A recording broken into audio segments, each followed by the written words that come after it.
Hello dear students, welcome to my YouTube channel.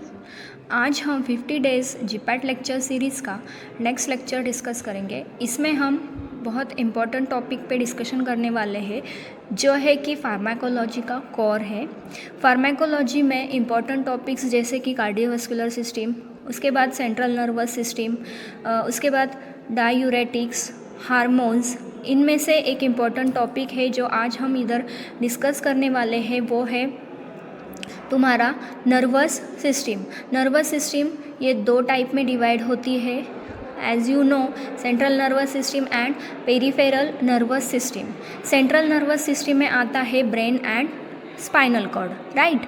और उसके बाद पेरिफेरल नर्वस सिस्टम में आता है somatic nervous system and autonomous nervous system. अब autonomous nervous system is again divided into two types, that is sympathetic nervous system and parasympathetic nervous system. अब ये flow chart यहाँ तक आप सभी को पता है। अब जो सिंपैथेटिक नर्वस सिस्टम है ये अगेन डिवाइड होती है दो टाइप में, जो कि sympathomimetic nervous system and sympatholytic nervous system. उसके बाद आता है parasympathetic nervous system is again divided into two types, that is parasympathomimetic and parasympatholytic. तो यहाँ हम सबसे पहले देखने वाले हैं कि पैरासिम्पैथोमाइमेटिक नर्वस सिस्टम जो है उसका न्यूरोट्रांसमीटर कौन सा है, उसके रिसेप्टार्स कौन से हैं और उसका फंक्शन क्या है। ओके, तो फर्स्ट ऑफ ऑल जो पैरासिम्पैथेटिक नर्वस सिस्टम है उसमें फर्स्ट जो है वो है पैरासिम्पैथोमाइमेटिक। अब पैरासिम्पैथोमाइमेटिक को हम कोलिनर्जिक सिस्टम भी कहते हैं। इसका न्यूरोट्रांसमीटर कौन सा है, तो वो है एसिटिल कोलिन।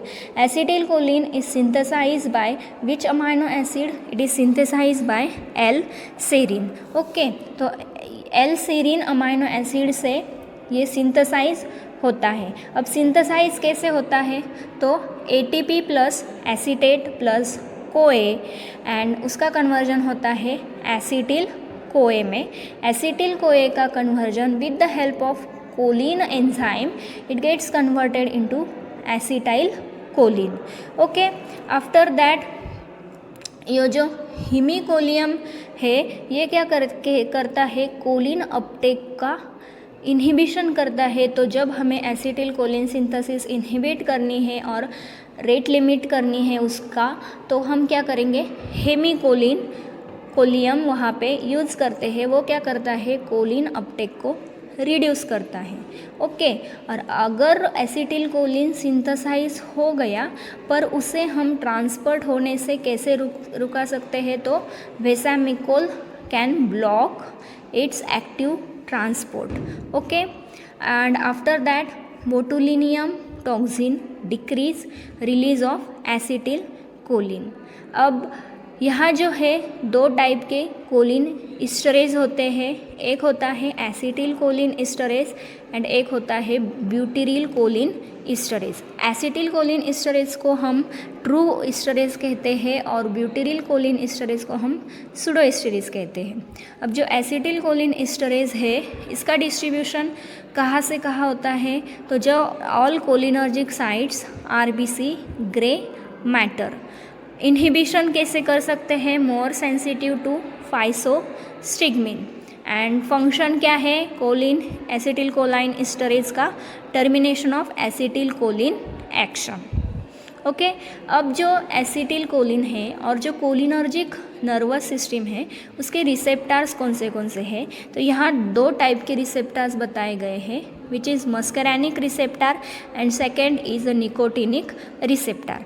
अब जो मस्करैनिक रिसेप्टार है वो अगेन डिवाइड होते हैं तीन टाइप में, M1, M2 एंड M3। अब जो M1 है वो क्या करता है, स्टिमुलेट करता है कोलिनर्जिक नर्वस सिस्टम को। M2 के फंक्शंस मोस्टली डिप्रेसिव होते हैं और सप्रेसिव होते हैं। Again M3 can stimulate the cholinergic nervous system.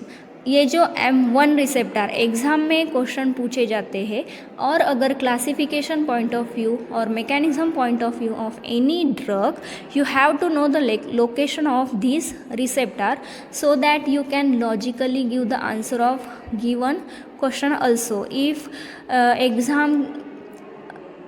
in exam there is a question related with the mechanism of action regarding any one drug which is act by binding with M1 receptor, तो logically हमें पता होना चाहिए कि ये क्या करता है, स्टिमुलेट करता है. ओके, तो लोकेशन कौन से है M1 रिसेप्टर के, वो है CNS, गैस्ट्रिक ग्लैंड. M1 जो रिसेप्टर है उसका नेचर क्या है, G protein couple receptor. Exam में ये क्वेश्चन पूछे गए हैं कि M1 और मस्करेनिक रिसेप्टर का नेचर कौन सा है, तो मस्करेनिक रिसेप्टर्स जो है वो G प्रोटीन कपल रिसेप्टर है. उसके antagonist pirenzepine and telenzepine, these are the antagonist of muscarinic receptor. After that M2 जो है वह कहाँ पे प्रेजेंट होता है, कार्डियोवास्कुलर सिस्टम. उसके बाद नेचर क्या है उसका, अगेन G प्रोटीन. अब उसका एंटागोनिस्ट कौन सा है, methoctramine and tripitramine, and methacholine is the agonist. Again M3 receptor कहाँ प्रेजेंट होता है, विसरल स्मूथ मसल. उसका अगोनिस्ट कौन सा है, बिथानिकोल, एंड एंटागोनिस्ट कौन है, हेक्सा हाइड्रोसिलाडिफिनोल. ओके, तो M1 रिसेप्टर एक्साइटेटरी है and M2 receptor and M2 receptor inhibitory है, अगेन M3 रिसेप्टर एक्साइटेटरी है. Okay, so this is all about muscarinic receptor. अब नेक्स्ट इस रिसेप्टर यहाँ हम डिस्कस करने वाले हैं वो है nicotinic receptor. Again nicotinic receptor is divided into to type, that is NM and NN. अब NM कहाँ पे लोकेट होता है, वो होता है न्यूरोमस्कुलर जंक्शन पे, एंड NN कहाँ पे लोकेट होता है, autonomic ganglia and adrenal medulla. इतना सिंपल डिस्ट्रीब्यूशन और इतना सिंपल लोकेशन, अगोनिस्ट एंटागोनिस्ट कहीं कौन सी बुक में बताया नहीं है. जस्ट यहाँ पे टेबुलर फॉर्म में एकदम इजी फॉर्म में बताया है कि पर्टिकुलर रिसेप्टर और उसका लोकेशन, उसका नेचर, उसके अगोनिस्ट एंड एंटागोनिस्ट. तो ये keep it in a mind because it is very very very important for your GPAT exam. Okay, तो लोकेशन क्या बताया है, NM जो रिसेप्टर है उसका लोकेशन कैसे याद रखेंगे हम, neuromuscular junction. NM, M for muscular, N for neuro. Neuromuscular junction पे NM रिसेप्टर प्रेजेंट होता है. अब NN कहाँ पे प्रेजेंट होता है, ऑटोनॉमिक गैंग्लिया. अब इसका नेचर क्या है, लिगांड गेटेड आयन चैनल. उसके बाद मैकेनिज्म क्या है NM रिसेप्टर का, opening of sodium potassium channel. Again NN का क्या है, opening of sodium potassium and calcium channel. Agonist क्या है इसमें, निकोटीन. एंटागोनिस्ट कौन है, tubocurarine and hexamethonium. These are the antagonist of nicotinic receptor. उसके बाद कोलिनर्जिक अगोनिस्ट. कोलिनर्जिक अगोनिस्ट में कोलिन ईस्टर कौन से है, acetyl choline, bethanechol, carbachol and methacholine. उसके बाद adverse reaction of cholinergic agonist. तो ये हम डम्बेल्स नाम के न्यूमोनिक से याद रखेंगे, एडवर्स रिएक्शन. उसके बाद आता है एंटीकोलिन स्टोरेज. एंटीकोलिन स्टोरेज क्या होगा, ये ऐसे एजेंट्स होंगे जो कि कोलिन स्टोरेज को इनहिबिट करेंगे and protect acetyl choline from hydrolysis. Because acetyl choline जब सिंथेसाइज होता है तो वो क्या होगा, हाइड्रोलाइज भी होगा, डिग्रेडेड भी होगा. तो उसे हाइड्रोलाइज करने के लिए कौन सा एंजाइम रिस्पॉन्सिबल है, कोलिन स्टोरेज जो एंजाइम है वो रिस्पॉन्सिबल होता है for degradation of acetyl choline. तो एंटीकोलिन एस्टरेज ऐसा ड्रग है जो कि एजेंट है जो कि इनहिबिट करेगा कोलिन एस्टरेज को, ताकि एसिटिल कोलिन क्या होगा, डिग्रेड होने से अवॉइड होगा और उसका हाइड्रोलिसिस अवॉइड होगा। ओके, अब इसमें नेक्स्ट जो पॉइंट है वो है रिवर्सिबल। अब ये जो एंटी कोलिन एस्टरेज है ये दो टाइप के होते हैं, reversible and irreversible. Reversible means it can be again convert into acetyl choline, and irreversible means it can't be converted into again acetyl choline. तो रिवर्सिबल में एग्जाम्पल है physostigmine, neostigmine, pyridostigmine, edrophonium and galantamine. Okay, next है irreversible. Irreversible के दो type होते हैं, organophosphate and carbamates. इसके example यहाँ बताए हैं। आफ्टर दैट जो इम्पोर्टेंट ड्रग है उसके फीचर्स हम देखेंगे। Physostigmine is a lipid soluble miotic in glaucoma, natural orally absorb. After that edrophonium, short acting diagnostic agent for myasthenia gravis. Exam में पूछा जाता है कि मायस्थेनिया ग्रेविस का डायग्नोस्टिक एजेंट कौन सा है, तो वो है edrophonium. Neostigmine is a water soluble again drug of choice in myasthenia gravis for treatment, but edrophonium is use for diagnosis. Okay, so this is all about your cholinergic nervous system. Next हम देखेंगे that is anti cholinergic nervous system. ये जो anti cholinergic nervous system है इसे हम parasympatholytic nervous system भी कहते हैं। अब इसका न्यूरोट्रांसमीटर कौन सा है, वो है atropine. Okay, A goes with B, atropine use clinically to treat bradycardia. Okay, acetyl choline क्या करता है, कॉन्स्ट्रिक्ट करता है, and A for atropine and B for bradycardia. मतलब एट्रोपिन क्या करेगा, ब्रैडीकार्डिया कॉज करेगा, करेक्ट। आफ्टर दैट उसका classification, anticholinergic drugs is classified into 3 class, that is natural alkaloid, semi-synthetic derivative and synthetic compound. Natural alkaloid है atropine, hyoscine. Semi synthetic derivative में आता है homatropine. Synthetic में आता है mydriatics, antisecretory, antispasmodics, quaternary ammonium compound, tertiary amine, vesicoselective and anti parkinsonian. Okay, after that at the end of video I will give a very important trick to remember the effect of sympathomimetic, sympatholytic, parasympathomimetic and parasympatholytic. मतलब ऐसा एक ही organ है जिस पर sympathetic nervous system excitatory effect दिखाता है, बाकी सब ऑर्गन पे इनहिबिटरी इफेक्ट शो करता है। और ऐसा एक ही ऑर्गन है जिस पर parasympathetic nervous system inhibitory effect show करता है, बाकी ऑल ऑर्गन्स पे एक्साइटरी इफेक्ट शो करता है। तो ये ऑर्गन्स कौन सा है और हम कैसे याद रखेंगे कि सिंपैथेटिक नर्वस सिस्टम किस ऑर्गन पर एक्साइटेटरी होता है और किस ऑर्गन पे इनहिबिटरी इफेक्ट शो करता है, इसके लिए आपको वीडियो एंड तक देखना है। वीडियो के एंड में मैं ये शॉर्ट ट्रिक आपको बताने वाली ही हूँ कि कैसे आप याद रखेंगे। मतलब इससे क्या होगा कि आप लॉजिकली भी बहुत क्वेश्चन सॉल्व कर सकते हैं रिगार्डिंग विथ ANS। इसके बाद फार्माकोलॉजिकल एक्शन और ऑर्गन बताए हैं एंड एक्शन बताए हैं। जो पैरासिम्पैथोलाइटिक सिस्टम है तो CNS पे क्या इफेक्ट करेगा, टैकीकार्डिया, CVS पे, not a CNS, it is a cardiovascular system and tachycardia. Ice पे माइड्रियासिस, विजरल स्मूथ मसल पे रिलैक्स, ग्लैंड्स पे decrease sweat, salivary and lacrimal secretion, body temperature rise करेगा। ओके, अब comparative features of atropine and hyoscine. This is the comparative features of atropine and hyoscine. After that, some important drugs. उसके बाद आता है sympathomimetic drugs. Sympathomimetic drug को और sympathomimetic nervous system को हम नॉर एड्रीनर्जिक ड्रग भी कहते हैं।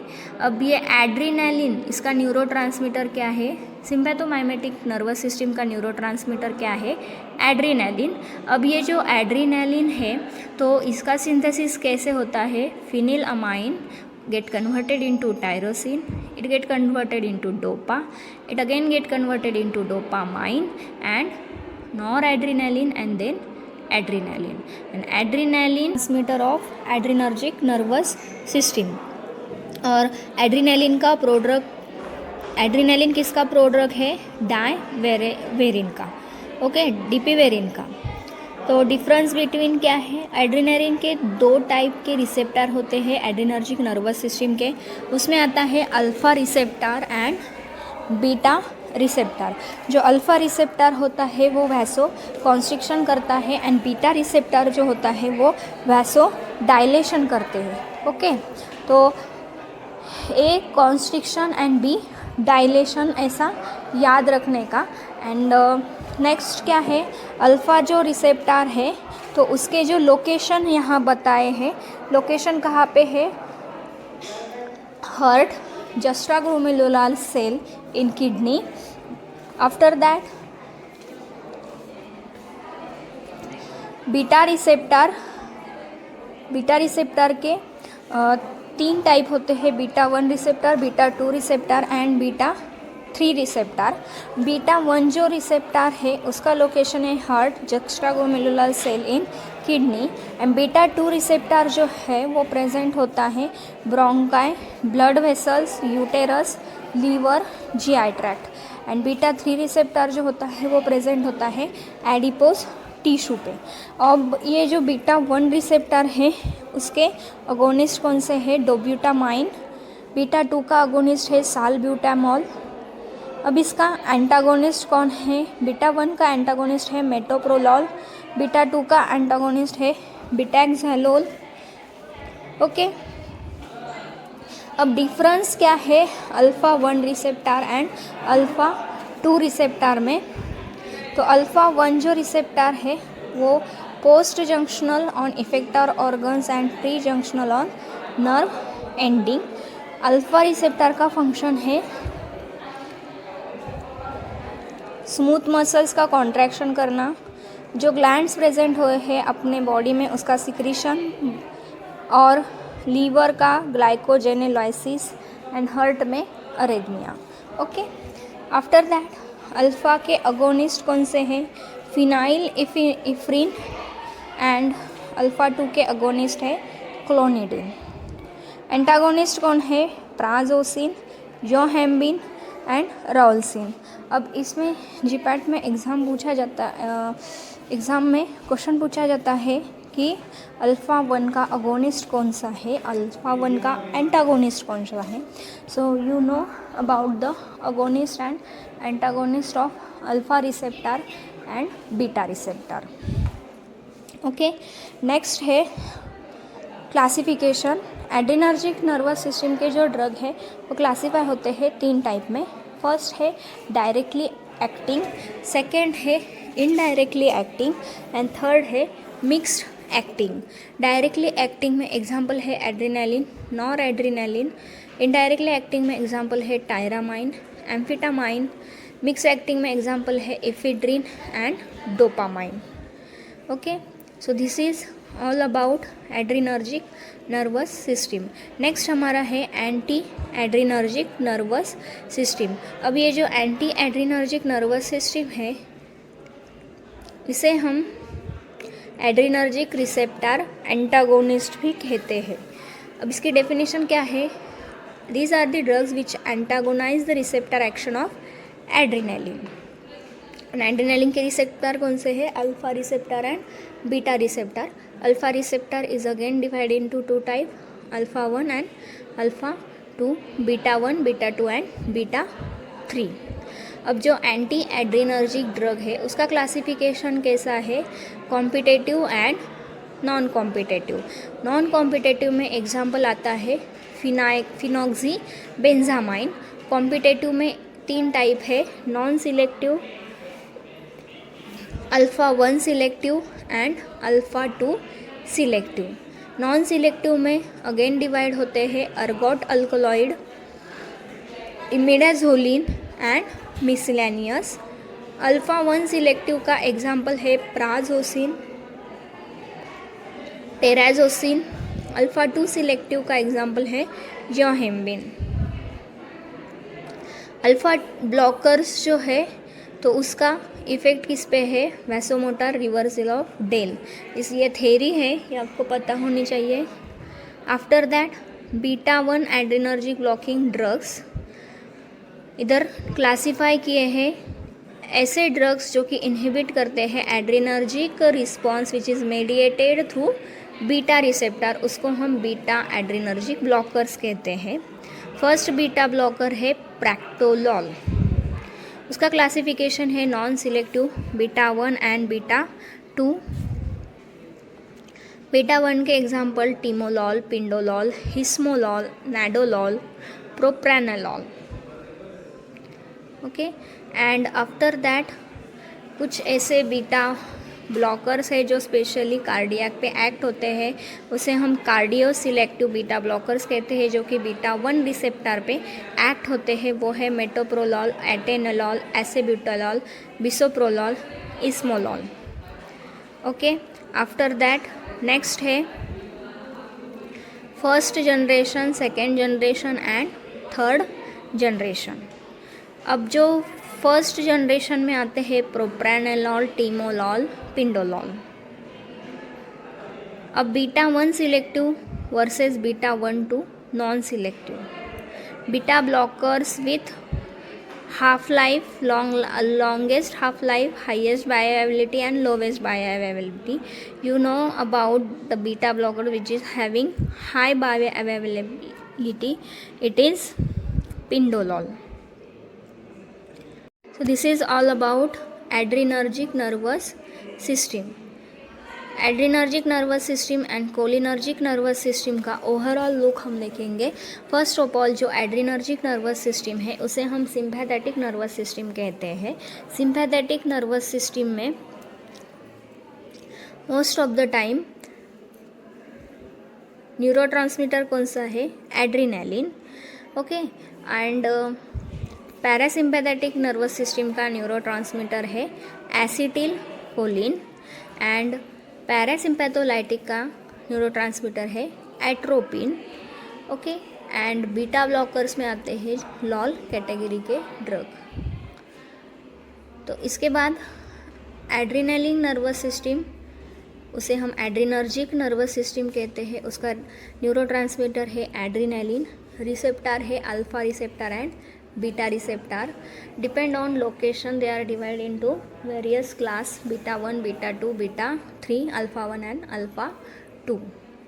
After that parasympathetic nervous system, उसे हम कोलिनर्जिक नर्वस सिस्टम भी कहते हैं। उसका न्यूरोट्रांसमीटर है एसिटाइल कोलिन, उसका रिसेप्टर है muscarinic receptor and nicotinic receptor. Muscarinic receptor है, ये 3 टाइप में डिवाइड होते हैं, M1, M2 and M3, and nicotinic receptor is also divided into NM and NN. So this is all about your nervous system, that is autonomous nervous system. उसके blockers, agonist, antagonist इस video में पूरे बताए हुए हैं, वो chart learn करो। और जो लास्ट ट्रिक थी मैं बताने वाली थी वो ये है कि जो हमारी सिंपैथेटिक नर्वस सिस्टम है, तो सिंपैथेटिक मतलब वो क्या करेगी, स्टिमुलेशन करती है, और पैरासिम्पैथेटिक नर्वस सिस्टम इनहिबिशन करती है, करेक्ट। पर जो हमारा हार्ट है, हार्ट पे सिंपैथेटिक नर्वस सिस्टम इनहिबिशंस का काम करती है और बाकी सारे ऑर्गन पे स्टिमुलेशन का काम करती है। उसके against parasympathetic nervous system heart को स्टिमुलेट करती है और बाकी सारे ऑर्गन्स को इनहिबिट और डायलेट करती है। सो दिस इज़, ये ऐसे याद रखें ताकि हमें समझ में आए कि एसिटिल कोलिन जो है वो हार्ट रेट क्या करेगा, इंक्रीज़ करेगा और बाकी सारे ऑर्गन्स को जैसे कि ब्रोंकाई को डायलेट करेगा. So this is all about autonomous nervous system. So thank you. Have a nice day. All the best for your GPAT 2026. Again, stay connected, stay focused. Let's crack GPAT together. Next video में अब हम हमारा next topic discuss करेंगे, वो है ऑटोकॉइड्स. Different ऑटोकॉइड्स हम study करने वाले हैं.